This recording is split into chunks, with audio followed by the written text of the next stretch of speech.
नमस्कार मित्रांनो, आज आपण या व्हिडिओच्या माध्यमातून शिक्षक भरतीची बिंदू नामावली प्रक्रिया ही जी काय आहे ती पूर्ण करण्यासाठी शिक्षण आयुक्तांचे जे निर्देश दिलेले आहेत त्याची ही पुढारी पेपरला आलेली बातमी आहे, ते आपण या व्हिडिओच्या माध्यमातून पाहणार आहे। तर मित्रांनो, जे कोण टेट 3 परीक्षा दिलेली आहे आणि शिक्षक भरतीची वाट पाहत आहेत त्यांनी हा व्हिडिओ अवश्य पहा, की जी शिक्षक भरतीची बिंदू नामावली प्रक्रिया आहे त्या संदर्भात हा व्हिडिओ आहे।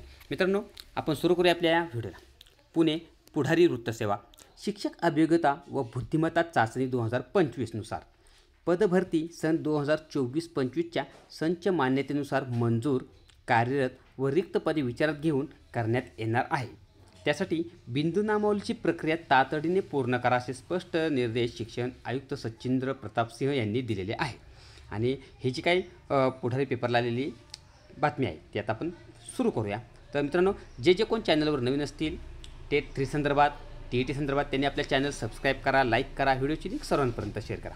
तर पाहूया जे काय आपले आयुक्त साहेब आहेत त्यांनी सांगितलेलं आहे, यांनी दिलेल्या निर्देशानुसार राज्यातील शिक्षक पदभरतीसाठी मे जून 2025मध्ये शिक्षक अभियोग्यता व बुद्धिमत्ता चाचणी 2025चे आयोजन करण्यात आले होते।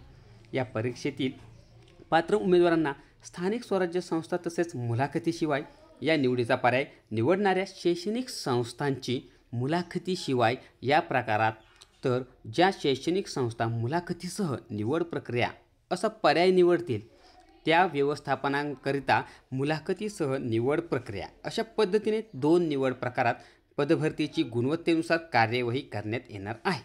मागील पदभरतीचा टप्पा क्रमांक 2 मध्ये सन 2024-25च्या संच मान्यतेनुसार रिक्त पदे विचारात घेऊन कार्यवाही करण्याबाबत निर्देश देण्यात आलेले होते। त्यामुळे 27 फेब्रुवारी 2024 नंतर बिंदू नामावली तपासलेली असेल तर पुन्हा बिंदू नामावलीची तपासणीची आवश्यकता नाही।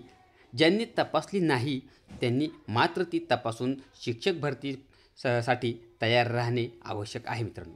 तसेच आदिवासी बहुल संबंधित 8 जिल्ह्यातील, म्हणजेच कोणते जिल्हे तर नाशिक, नंदुरबार, धुळे, पालघर, यवतमाळ, रायगड, चंद्रपूर आणि गडचिरोली सुधारित आरक्षण व बिंदू नामावलीचा शासन निर्णय जाहीर झाला आहे। त्यानुसार सर्व प्रचलित तरतुदी विचारात घेऊन बिंदू नामावली तपासून घेण्यात यावी। बिंदू नामावलीबाबत तक्रारी प्राप्त असल्यास तक्रारींची शहानिशा करूनच पदभरतीची कार्यवाही करण्यात यावी। कोणत्याही प्रवर्गातील उमेदवारांवर अन्याय होऊ नये यासाठी सामान्य प्रशासन विभागाचे जे काय विचारात घेऊन बिंदू नामावलीची कार्यवाही पूर्ण करण्यात यावी। विभागीय विभागीय शिक्षण उपसंचालक असतील, शिक्षणाधिकारी असतील, प्राथमिक माध्यमिक यांच्या कार्यालयास्तरावर बिंदू नामावलीची तपासणी व विशेष कक्षाकडून कार्यवाही करण्यात यावी। कक्षामध्ये अनुभवी कर्मचारी असावेत, तसेच अन्य राजपत्रित अधिकारी यांचा समावेश करण्यात यावा। पवित्र पोर्टल रिक्त पदांच्या जाहिराती देण्याची सुविधा दिल्यानंतर बिंदू नामावली न तपासण्याची कारणे संयुक्तिक होणार नाहीत। यासाठी पदे रिक्त असलेल्या सर्व व्यवस्थापनांनी गट विषयनिहाय रिक्त पदांचा माहिती तसेच बिंदू नामावली तपासल्यानंतर कोणत्याही प्रवर्गाची किती रिक्त पदे आहेत इत्यादीबाबत माहितीची पूर्वतयारी करून घ्यावी। यामुळे जाहिरातीसाठी जास्त कालावधी द्यावा लागणार नाही असे देखील शिक्षण आयुक्तांनी स्पष्ट केलेले आहे। मित्रांनो, ही जी काही शिक्षक भरतीची बिंदू नामावलीची प्रक्रिया आहे ती लवकर पूर्ण करा असं शिक्षण आयुक्तांनी निर्देश दिलेले आहेत। मित्रांनो, सर्वांनी आपल्या हाडके सर यूट्यूब चॅनलला सबस्क्राईब करा, लाईक करा, व्हिडिओची लिंक सर्वांपर्यंत शेअर करा। धन्यवाद।